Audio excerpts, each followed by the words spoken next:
Assalamualaikum warahmatullahi wabarakatuh. Selamat datang kembali di channel Adi Setiawan. Kali ini kita akan mereview salah satu Linux yang merupakan turunan dari Arch Linux, yaitu Endeavour OS. Endeavour OS sendiri secara tagline adalah a terminal-centric distro with a dynamic and a friendly community in its core, dan ditujukan bagi pengguna yang tertarik untuk menggunakan Arch Linux tetapi belum cukup percaya diri untuk menginstal Arch Linux karena mungkin prosesnya dirasa terlalu sulit. Jadi mungkin ini cocok untuk Anda yang mau merasakan keuntungannya Arch Linux, yaitu update softwarenya yang terus menerus, bahkan hampir setiap hari selalu ada update. Kemudian yang ditawarkan dari Endeavour OS ini adalah pilihan untuk menginstal desktop environment sesuai dengan keinginan kita, mulai dari KDE Plasma, kemudian LXQt, Deepin, Cinnamon, XFCE, Budgie, Mate, dan GNOME. Dan untuk menginstal itu semua tentu saja perlu koneksi internet. Jadi ketika menginstal pertama kali akan ditawari untuk memilih mode online atau offline, dan jika kita memilih mode offline kita akan mendapatkan theme yang basisnya XFCE yang tampil di layar ini menggunakan XFCE. Kemudian jika ingin menginstal desktop environment atau window manager yang lain, maka kita harus mengaktifkan koneksi internetnya.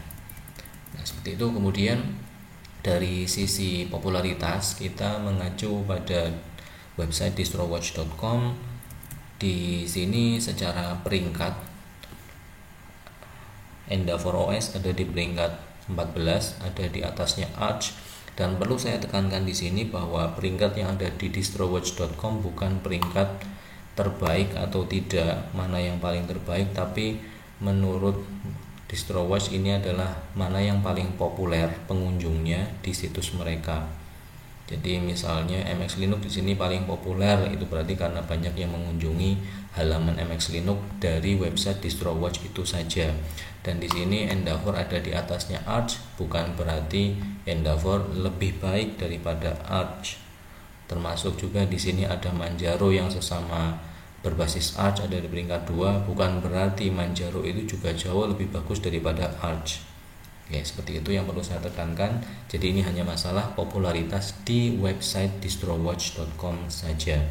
Kemudian saat kita menginstal Endeavour OS di hard disk dengan installer Calamares seperti yang digunakan di Manjaro, kita akan disambut dengan tampilan seperti ini, welcome message ya, yang isinya ada general info yang berisi halaman-halaman yang bisa kita kunjungi saat kita menggunakan Endeavour, kemudian saran yang bisa kita lakukan setelah menginstal mulai dari update mirror, update system, display manager, kemudian mengeset wallpapernya, lalu tips yang bisa digunakan, dan terakhir add more apps untuk menginstal popular app. Dan yang pertama ditawarkan adalah LibreOffice. Berarti kesimpulannya LibreOffice pasti belum diikut sertakan. Kemudian Chromium juga belum ada.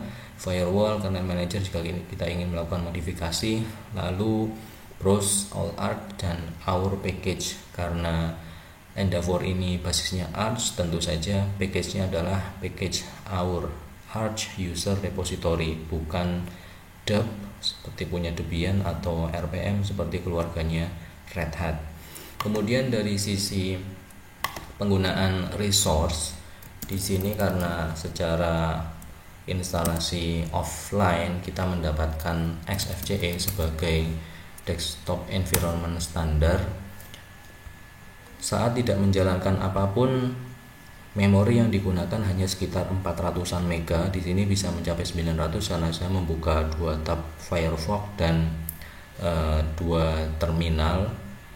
Di sini di NeoFlash bisa kita lihat saya hanya mengalokasikan 1,7 GB di VirtualBox, RAM-nya 1,7 GB, CPU Core i5, dan tampilannya seperti ini.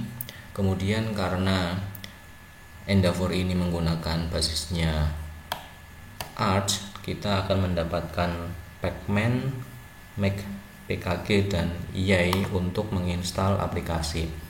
Jadi misalnya di sini saya ingin menginstal bahasa pemrograman Ruby, Pertama saya memastikan koneksi internetnya lancar, kemudian dengan perintah yay atau pacman juga bisa.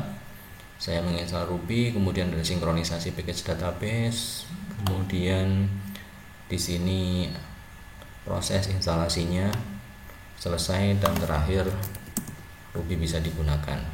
Jadi seperti itu cara menginstalnya, terminal centric. Jadi hampir semuanya berbasis terminal, kecuali jika Anda ingin mendapatkan aplikasi untuk menambahkan atau menghapus paket secara visual, mungkin Anda bisa menginstal PAMAC, PAMAC. Ya, seperti itu. Kemudian untuk aplikasi bawaannya di sini karena fokusnya Endeavour ini ringan, jadi tidak banyak yang dibawa di sini. Secara umum development hanya ada icon browser, tidak ada Genie atau yang lain. Grafik juga hanya image viewer, internet juga fokus utamanya hanya Firefox dan transmission. Multimedia di sini ada Parol yang untuk memutar video, dan untungnya semua kodek multimedia sudah tersedia sehingga kita tidak perlu menginstal kodek lagi. Sudah saya tes di sini, video dan audio berjalan lancar. Office hanya ada PDF viewer, tidak ada LibreOffice karena tadi LibreOffice juga menjadi bagian yang ditawarkan untuk diinstal setelah kita menginstal Endeavour. Kemudian setting juga pengaturan standar, paling hanya fokus di appearance saja untuk memanipulasi tampilannya. Kemudian untuk yang perlu saya soroti di sini ada 2 buah text editor. Yang pertama Mousepad yang merupakan bawaan dari XFCE. Ini XFCE Desktop Environment. Kemudian di sini ternyata juga ada text editor set yang biasanya ada di Linux Mint Cinnamon. Saya tidak tahu kenapa ada 2 text editor seperti ini. Ya mereka mungkin punya alibi tersendiri, punya alasan tersendiri. Tetapi kalau kita lihat ini kan sama saja, termasuk di sini juga sudah ada Vim untuk pemakai yang levelnya lebih hardcore lagi. Ya langsung membuka Vim untuk text editor. Kemudian dari sisi coding, karena biasanya menggunakan Linux berbasis Arch ini juga bisa jadi seorang programmer juga. Di sini GCC sudah ada, G++ sudah ada, Python sudah ada, Python 385 terinstall secara default, kemudian Perl juga sudah versi 32. Kemudian kalau Ruby belum ada, hanya tadi sudah saya install terlebih dahulu sehingga sudah tersedia di Endeavour versi saya, tetapi secara default belum, dan tentu saja bisa kita tambahkan bahasa pemrograman yang kita butuhkan dengan sangat mudah. Kemudian dari secara keseluruhan, kalau kita tinjau secara keseluruhan, Endeavour OS ini untuk siapa? Karena sama-sama turunan dari Arch Linux, tentu dia akan berhadapan langsung dengan Manjaro. Kalau yang ditonjolkan oleh Endeavour ini adalah pilihan untuk desktop environment, Manjaro juga sudah mengikut sertakan hampir semuanya, dari yang versi official hingga yang versi community. Bahkan kita bisa langsung mendownload versi masing-masing. Jadi misalnya kita ingin yang KDE, ya nanti download saja Manjaro yang KDE. Ingin yang GNOME, download saja yang GNOME. Ingin yang Deepin juga ada. Ya, jadi secara keunggulan di sini bisa dikatakan tidak terlalu signifikan. Ya mungkin bisa diinstal setelah menginstal Endeavour di harddisk tentunya, tapi kan Manjaro juga sama saja. Jadi peruntukannya untuk siapa? Mungkin lebih cenderung untuk ke alternatif orang yang tidak menggunakan Manjaro atau ingin ganti suasana dari keluarga Manjaro meskipun masih basisnya Arch. Kemudian apakah ini cocok untuk pemula? Kalau ini ditujukan untuk pemula yang benar-benar baru dengan Linux, tentu saya tidak berani menyarankannya. Tetapi jika Anda pernah mencoba keluarga Ubuntu, kemudian ingin mencoba keluarga Arch Linux, tetapi belum berani menginstal Arch-nya, atau sudah mencoba Manjaro ingin mencari alternatif lain yang sesama Arch, mungkin Endeavour OS ini cocok untuk Anda. Begitu saja review singkat kami tentang Endeavour OS. Kurang lebihnya kami mohon maaf. Jika Anda punya komentar atau pandangan tentang Endeavour OS atau Anda merupakan pengguna Endeavour OS, Manjaro atau Arch Linux, silakan tinggalkan komentar di bawah. Terima kasih. Assalamualaikum warahmatullahi wabarakatuh.